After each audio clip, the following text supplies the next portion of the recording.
I'm Becky. I'm Sarah. And this is Bickering Book Reviews. Today we are talking about Stealing Snow by Danielle Paige, which is not actually out yet. We have ARCs. And this is a takeoff of the Snow Queen myth. And it is about a girl named Snow. Though there are references to the Seven Dwarves, though, so I'm just pulling that out now. Let's just get through Anyway, this, sorry. yeah. Go ahead. About a girl named Snow who has been institutionalized in an asylum somewhere in the United States, I think. And somebody appears through her mirror and takes the boy she's in love with, who she had kissed and made him go crazy. And he broke her arm. Yeah. They kidnap the boy. She goes through the mirror after him. She gets into this whole world where it turns out, guess what? You're a princess. There's a prophecy that says you might kill the Snow King and save us all, and that's where that is. Yay for superpowers. I'm going to say right now, this is going to be possibly a long discussion.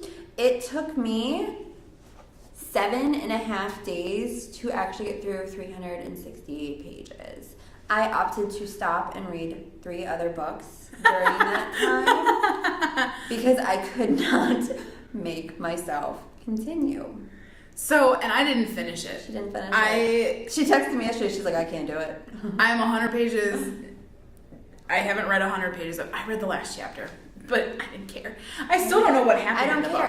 I don't care. I don't know what happened. Okay, and I know we have uncorrected proofs, and I was like, was that the problem? Because there are a lot of errors that will be corrected, but it is so slow.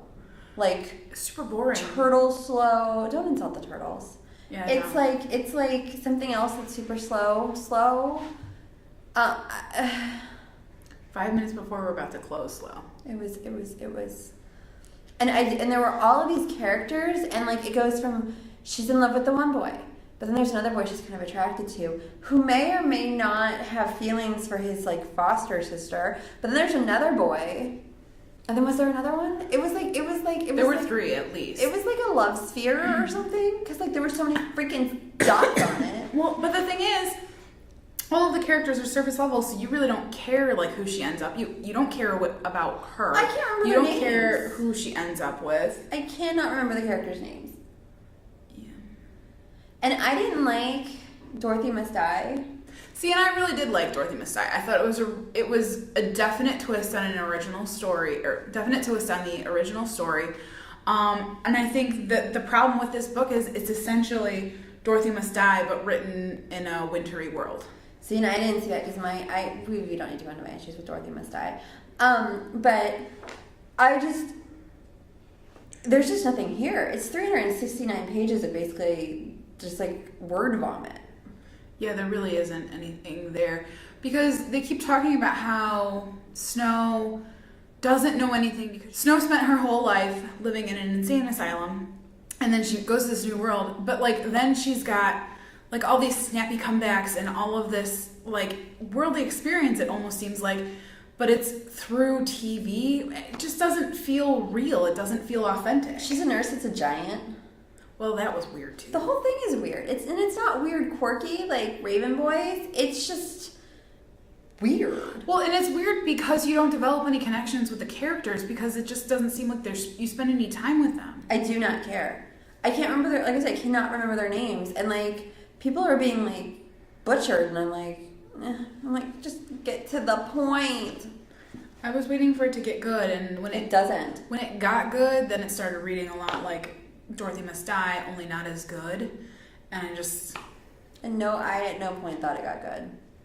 I'm not gonna read the second book. No. I'm not gonna finish this book. I made it 2 books in the Dorothy Must Die series, because the first one I was like, okay, this is different. The second one I'm like, what?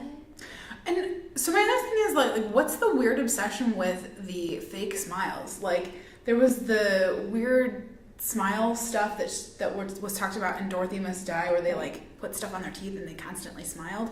And then in here they talk about like a magic spell that makes you look like you're smiling to everybody even when you're not. And then it's like a weird thing that shows up in both books. I read somewhere, I don't know if it was in this, if it was on the book, because this is an ARC where they give you all that information, but she like is part of the Writers Guild, and she like was nominated for a Writers Guild of America award for her writing, and I just don't see it. I mean, I know you like the other ones, but I am in no way impressed. I should have gone in and see what she's written. Maybe she's written a movie I really like.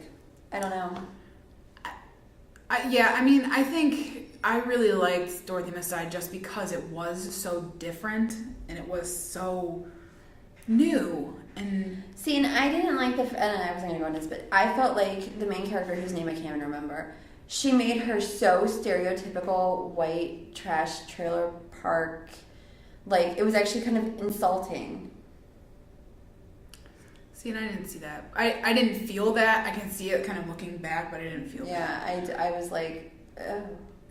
I don't know. Well, and then, like, so earlier when we talked about Falling Towers and how it's looking to make diverse books, this totally does not make diverse books. Like, there is no real diversity in here other than people who are, like, pink or whatever. Well, and Danielle Paige is African American, isn't she? I believe so, yeah. So it was just a weird, like a weird side by side to have like one author really pushing it and then another author having like none of it. So we should review it. So I give it, I guess, 2 trolls. I'm gonna give it 1 troll. It's not good. It was not good. At least I finished it. You didn't even get that far. And I'm not going to. Somebody somewhere might like it, but it's not us. And I think it's interesting, if you look on Goodreads, there's a lot of 5-star reviews and a lot of 2 or 1-star reviews. See, and I don't think anybody will like it though, because there are so many other books that do it so much better.